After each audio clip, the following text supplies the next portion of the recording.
Sudah siap ya Murniati? Siap, Mem. Iya, mantap. Salam literasinya, jangan lupa. Oke, Mem lanjut. Selamat sore semuanya. Halo, selamat sore. Iya, mantap. Semangat semua ya. Baik. Ya. Materi kali ini kita pada modul 6, yaitu materi tentang bahasa pada laporan hasil penelitian dan laporan hasil kegiatan.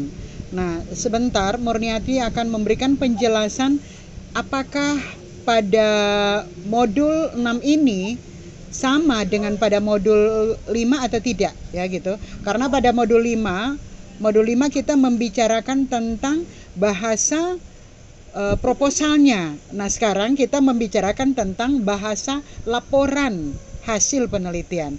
Jadi penekanannya lebih kepada bahasa, ya, bukan pada struktur. Meskipun pada struktur itu juga pengolahan formulasi bahasanya seperti apa, nanti kita lihat sebentar apa yang akan dijelaskan oleh Murniati. Pada bahasa proposal kita menggunakan formulasi bahasa keakanan gitu. Jadi formulasi bahasa keakanan. Jadi sesuatu yang baru direncanakan.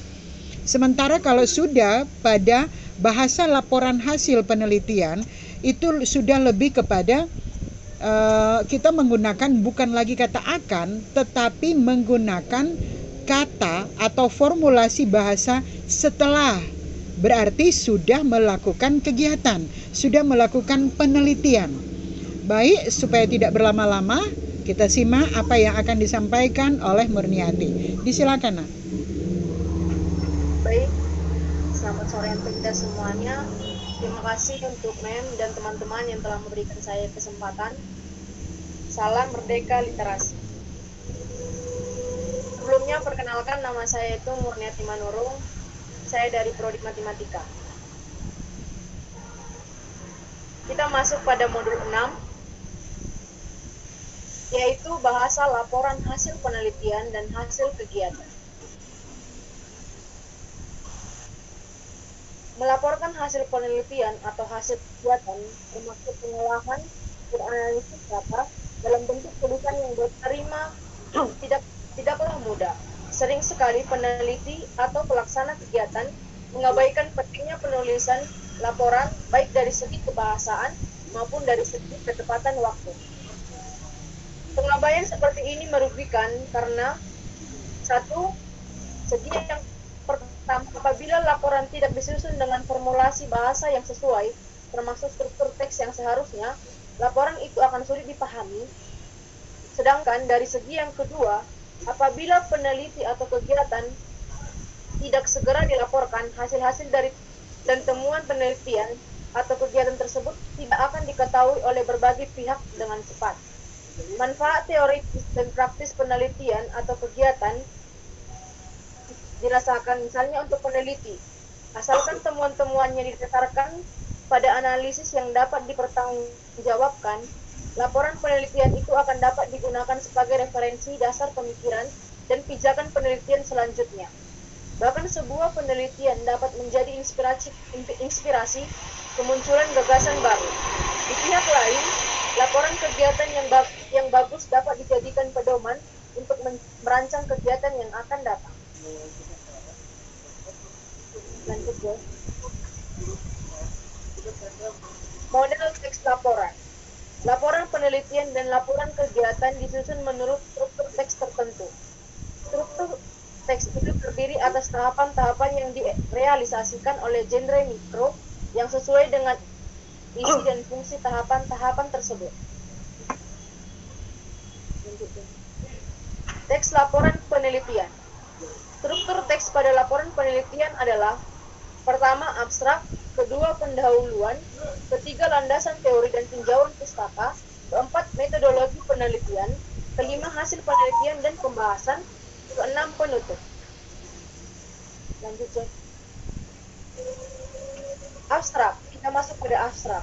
Pada laporan penelitian, abstrak adalah genre mikro yang berisi ringkasan seluruh penelitian yang dilaporkan. Pada konteks ini, abstrak juga disebut ringkasan atau intisari. Abstrak berfungsi secara sosial untuk menjelaskan keseluruhan isi penelitian, yang meliputi pertama masalah yang diteliti atau tujuan penelitian, kedua metodologi penelitian, ketiga temuan yang dihasilkan dan pembahasan, serta keempat simpulan, implikasi, dan saran. Dari abstrak, pembaca dapat mengetahui gambaran umum tentang penelitian itu. Apabila sesuai dengan yang diinginkan, pembaca kemudian menindaklanjutinya dengan mengulas seluruh penelitian tersebut dan menjadikan sebagai referensi. Kita masuk pada pendahuluan. Pada laporan penelitian, pendahuluan merupakan tahapan yang berfungsi untuk menyatakan pertama, latar belakang penelitian yang dilaksanakan, kedua, permasalahan yang diteliti, ketiga, tujuan penelitian, keempat, manfaat penelitian, kelima, pentingnya masalah itu diteliti, dan keenam, pendekatan atau teknik yang digunakan untuk mencapai tujuan tersebut. Tujuan penelitian adalah arah yang dituju oleh penelitian, dan manfaat penelitian adalah kegunaan yang diperoleh baik secara teoritis maupun praktis. Di pihak lain, pentingnya masalah itu diteliti adalah alasan yang mendasari dilakukannya penelitian tersebut. Sementara itu, pendekatan atau teknik hanya diuraikan secara singkat dalam teori yang disistensikan untuk memecahkan masalah. Metode penelitian diterapkan serta teknik pengumpulan dan analisis data yang digunakan. Genre mikro yang digunakan pada tahap pendahuluan yaitu eksposisi atau meliputi deskripsi. Pendahuluan pada proposal penelitian menggambarkan rencana yang akan dikerjakan, sehingga modalitas dan penanda waktu yang akan datang banyak digunakan. Sebaliknya, pendahuluan pada laporan penelitian merupakan pengungkapan hasil pelaksanaan dari rencana yang sudah dikerjakan, sehingga modalitas dan penanda waktu yang digunakan menggambarkan waktu lampau.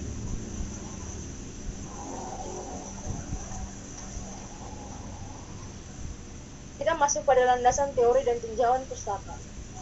Tahapan landasan teori dan tinjauan pustaka berisi dua hal, yaitu yang pertama adalah landasan teori yang berfungsi untuk menyampaikan ulasan teori yang diungkapkan untuk memecahkan masalah yang diteliti. Dan yang kedua adalah tinjauan pustaka yang berfungsi untuk menyatakan perbandingan antara penelitian yang dilaporkan itu dan penelitian sebelumnya. Genre mikro yang digunakan pada landasan teori dan tinjauan pustaka adalah ulasan atau review. Yang paling penting pada sub tahap landasan teori adalah bahwa teori yang digunakan untuk memecahkan masalah penelitian dirumuskan dengan mengevaluasi keunggulan dan kelemahan sejumlah teori yang ada dengan membanding-bandingkan melalui genre mikro, diskusi, atau eksposisi. Formulasi bahasa pada tahapan landasan teori dan tinjauan pustaka sama dengan formulasi bahasa pada teks ulasan buku, terutama pada tahapan tafsiran isi dan tahapan evaluasi. Formulasi bahasa penilaian terhadap beberapa sumber seperti penggunaan kosakata yang menunjukkan sikap, penghargaan, kritik, keputusan, dan justifikasi.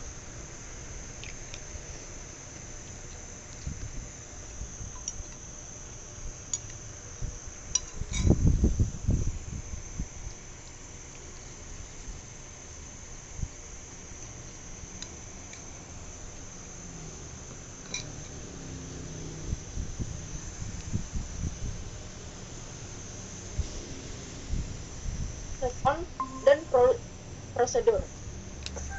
Deskripsi digunakan untuk pertama memaparkan lokasi penelitian dan sifat-sifat kekhususan data. Kedua, laporan digunakan untuk mengklasifikasikan data. Ketiga, rekon digunakan untuk menyatakan rangkaian kegiatan yang dilakukan pada saat penelitian berlangsung. Dan keempat, prosedur digunakan untuk menjelaskan langkah-langkah yang ditempuh dalam melaksanakan kegiatan. Formulasi bahasa pada tahapan metodologi penelitian ditunjukkan bahwa penelitian itu sudah dikerjakan di waktu lampau, sehingga nuansa keakanan yang ditandai oleh penggunaan akan diubah menjadi nuansa kelampauan yang ditandai oleh penggunaan telah atau sudah. Pada konteks inilah genre rekon digunakan. Namun demikian, formulasi bahasa yang ditunjukkan masa lampau itu tidak hanya terdapat di tahapan metodologi penelitian. Lanjut ya. Hasil penelitian dan pembahasan. Tahapan hasil penelitian dan pembahasan terdiri atas dua hal yang berbeda.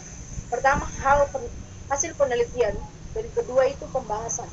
Indera mikro yang digunakan untuk mengungkapkan tahapan hasil penelitian dan pembahasan adalah deskripsi, atau meliputi laporan, dan diskusi atau meliputi eksplanasi. Fungsi tahapan hasil penelitian dan pembahasan yang pertama direalisasikan dengan genre deskripsi dan laporan untuk menggambarkan hasil dan temuan penelitian yang dipaparkan berdasarkan tema, pertanyaan penelitian, atau klasifikasi data metode pengambilan data. Yang kedua direalisasikan dengan genre diskusi atau meliputi eksplanasi untuk membahas dan menjelaskan hasil atau temuan yang diperoleh itu. Kemudian hasil atau temuan tersebut dikaitkan dengan teori yang dirujukkan dan penelitian-penelitian sejenis sebelumnya. Formulasi bahasa pada tahapan hasil penelitian dan pembahasan dapat dikenali dari kekhususan, pilihan kata, dan konstruksi kalimat. Kata-kata yang dipilih pada tahap hasil penelitian cenderung berbeda dengan kata-kata yang dipilih pada tahap pembahasan. Hasil penelitian menunjukkan ciri-ciri genre deskripsi dan laporan, sedangkan pilihan kata pada tahap pembahasan menunjukkan ciri-ciri genre diskusi dan eksplanasi.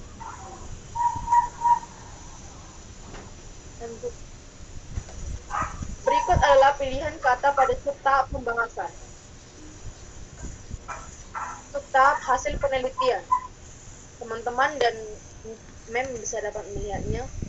Ya, boleh ini kelihatan, sayang.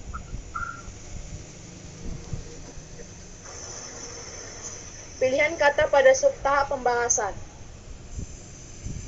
Agar mempersingkat waktu, teman-teman dapat melihatnya. Lanjut. Kita masuk pada ke penutup. Bab penutup merupakan tahapan terakhir pada struktur teks laporan penelitian. Tahapan ini biasanya mengandung dua unsur, yaitu simpulan, saran, dan ada terakhir ditambahi itu implikasi. Genre mikro yang digunakan adalah deskripsi dan atau meliputi eksposisi. Deskripsi digunakan untuk memaparkan simpulan, yang tidak lain adalah jawaban langsung terhadap pertanyaan penelitian yang telah disampaikan pada tahap pendahuluan. Simpulan merupakan ringkasan dari temuan penelitian. Di pihak lain, simpulan harus garis dengan tujuan penelitian. Karena dari simpulan diketahui bahwa tujuan penelitian itu tercapai atau tidak selanjutnya, berdasarkan tercapai atau tidak. Selanjutnya, berdasarkan temuan-temuan penelitian tersebut, saran diajukan. Saran berisi masukan tentang tindakan yang seharusnya dilakukan, baik secara teoritis maupun praktis. Adapun implikasi adalah konsekuensi logis yang timbul sebagai akibat dari temuan-temuan tersebut. Saran dan implikasi tampak sebagai dua hal yang tumpang tinggi, sehingga implikasi sering disisipkan ke dalam saran. Lanjut. Kita masuk pada daftar pustaka dan lampiran. Daftar pustaka dan lampiran itu dimasukkan ke dalam struktur tes laporan penelitian, meskipun dua hal itu penting. Peneliti atau termasuk penulis hendaknya memasukkan ke dalam daftar pustaka semua sumber yang berupa buku, artikel, ilmiah atau jurnal, atau terbitan lainnya yang digunakan sebagai acuan dalam membuat laporan penelitian. Lampiran adalah materi pendukung laporan penelitian yang diletakkan di bagian belakang, di luar bab-bab inti teks laporan. Lampiran dibuat tersendiri di bagian belakang karena apabila dijadikan satu dengan bab-bab laporan itu akan mengganggu sajian laporan inti. Namun demikian, hal ini tidak berarti bahwa lampiran tidak penting. Lampiran merupakan bagian yang tidak dapat dipisahkan dari isi teks laporan secara keseluruhan. Materi yang dapat dimasukkan ke dalam lampiran berupa materi yang relevan dengan penelitian, yaitu antara lain: pertama, transkrip data penelitian; kedua, panduan wawancara kepada informan; ketiga, dokumen yang dijadikan bahan analisis atau rujukan; keempat, surat-surat pendukung. Lanjut deh. Di sini ada struktur teks dan genre mikro pada laporan penelitian. Untuk mempersingkat waktu, teman-teman dapat melihatnya. Selanjutnya,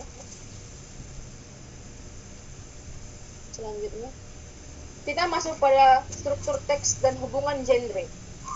Laporan penelitian, menulis laporan penelitian. Menulis laporan penelitian merupakan rangkaian kegiatan setelah penelitian dijalankan berdasarkan proposal yang telah didesain sebelumnya. Laporan penelitian yang lengkap mengandung unsur-unsur sebagai berikut. Pertama, halaman judul. Kedua, halaman pengesahan pembimbing. Ketiga, kata pengantar halaman deklarasi. Keempat, daftar isi. Kelima, daftar tabel dan daftar gambar. Keenam, abstrak. Ketujuh, bab 1 pendahuluan. Ke-8, bab 2 landasan teori dan tinjauan pustaka. Ke-9, bab 3 metodologi penelitian. Ke-10, bab 4 hasil penelitian dan pembahasan. Ke-11, bab 5 penutup, simpulan, saran dan implikasi. Ke-12, daftar pustaka. Ke-13, lampiran.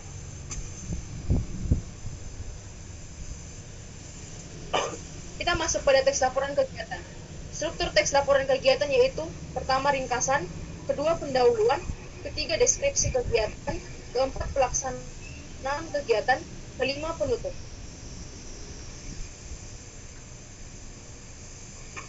Kita masuk pada ringkasan. Ringkasan laporan kegiatan mengandung unsur-unsur. Pertama, tujuan kegiatan. Kedua, deskripsi kegiatan. Ketiga, pelaksanaan kegiatan. Keempat, saran. Ringkasan laporan kegiatan berbeda dengan abstrak laporan penelitian. Perbedaan itu terletak pada unsur-unsur pembentuknya. Pada laporan kegiatan tidak terkandung landasan teori dan metodologi penelitian.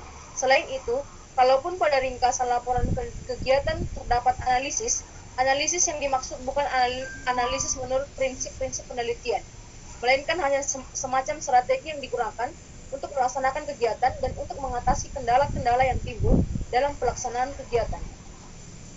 Genre yang digunakan untuk mengungkapkan ringkasan adalah deskripsi. Formulasi bahasa ringkasan laporan kegiatan dapat didefinisikan dari konstruksi kalimat yang mengandung penanda-penanda yang menggunakan kebenaran unsur-unsur di atas. Lanjut ke pendahuluan. Tahapan pendahuluan pada laporan kegiatan berfungsi untuk menyampaikan latar belakang kegiatan yang telah dilaksanakan, gambaran tentang jenis dan bentuk kegiatan, tujuan, manfaat, serta strategi yang digunakan untuk melaksanakan kegiatan tersebut. Genre yang digunakan berupa deskripsi atau meliputi eksposisi. Deskripsi yang digunakan untuk memaparkan jenis dan bentuk kegiatan itu sendiri beserta tujuan, manfaat, dan strategi yang diterapkan.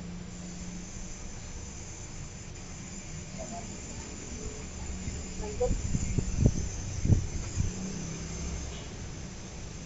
Masuk deskripsi kegiatan. Tahapan deskripsi kegiatan berisi paparan tentang pertama, nama kegiatan, kedua, lokasi kegiatan, ketiga, waktu kegiatan, dan keempat, pelaksanaan kegiatan. Nama kegiatan yaitu kegiatan yang dilaksanakan itu sendiri. Waktu kegiatan yaitu rentang waktu yang dilaksanakan kegiatan itu sendiri. Adapun pelaksanaan kegiatan yaitu orang-orang yang terlibat dalam kegiatan itu. Genre mikro yang digunakan yaitu deskripsi. Pelaksanaan kegiatan. Tahap pelaksanaan kegiatan berisi rangkaian tata cara pelaksanaan kegiatan. Tahapan ini berfungsi untuk pertama, menguraikan kegiatan yang dilakukan, kedua, strategi yang digunakan dalam pelaksanaan kegiatan, ketiga, kendala yang dihadapi, dan keempat, langkah-langkah yang ditempuh dalam mengatasi kendala tersebut. Genre mikro yang digunakan adalah deskripsi atau meliputi ungkapan atau prosedur. Adapun langkah-langkah yang ditempuh untuk mengatasi kendala yang diungkapkan dengan genre prosedur, meskipun bukan prosedur yang ketat, dan apabila kegiatan faktual yang berkaitan dengan praktik kerja itu dilakukan di waktu lampau, genre yang digunakan adalah stok. Lanjut. Kita masuk pada tahap penutup. Tahapan penutup berisi pertanyaan simpulan bahwa kegiatan yang dimaksud telah dilaksanakan dengan baik dan bermanfaat. Di sisi lain, tahapan tersebut berisi saran-saran untuk perbaikan kegiatan yang akan datang. Simpulan pada laporan kegiatan berkaitan dengan pelajaran yang dapat dipetik dari kegiatan tersebut atau manfaat yang dapat dirasakan oleh pelaksana kegiatan, dalam hal ini mahasiswa. Saran-saran ditujukan kepada peningkatan pelaksanaan kegiatan di masa yang akan datang. Saran-saran tersebut diajukan berdasarkan kendala-kendala yang dihadapi Saran-saran ini bersifat operasional, yaitu saran-saran yang bentuk-bentuk dapat dilaksanakan, dan apabila saran-saran itu tidak diikuti, kendala-kendala yang dihadapi dapat diatasi. Genre mikro yang digunakan untuk mengungkapkan tahapan penutup yaitu deskripsi yang mengandung eksposisi. Formulasi bahasa lain yang menonjol pada subtahap simpulan, yakni penggunaan kata simpulan itu sendiri dalam konstruksi kalimat yang dicetak tebal, yang digunakan untuk mengantar poin-poin simpulan di bawahnya. Adapun formulasi bahasa pada subtahap saran terlihat pada penggunaan kata saran itu sendiri dan pada penggunaan kata perlu.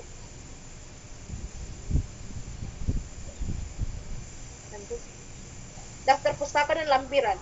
Penyajian daftar pustaka diletakkan di belakang setelah bab-bab inti. Lampiran merupakan materi pendukung yang diletakkan di bagian belakang di luar bab-bab inti teks laporan kegiatan. Materi yang dapat dimasukkan ke dalam lampiran pada laporan kegiatan antara lain dokumen pertama, dokumen yang dijadikan bahan rujukan penulisan laporan kegiatan, kedua surat-surat pendukung, ketiga rincian penggunaan dana, keempat gambar dan foto. Ini adalah struktur teks dan genre mikro pada laporan kegiatan. Lanjut. Baik, teman-teman dan Meg, terima kasih telah mendengarkan saya memaparkan presentasi saya. Mohon maaf jika banyak kesalahan. Sekian dari saya, terima kasih. Iya, Murniati. Dia dapat di Salam Merdeka Literasi. Ya, syukur kau tidak terkendala jaringan ya. Aman-aman aja Murniati. Ya, lumayan Murniati ya. 21 menit loh.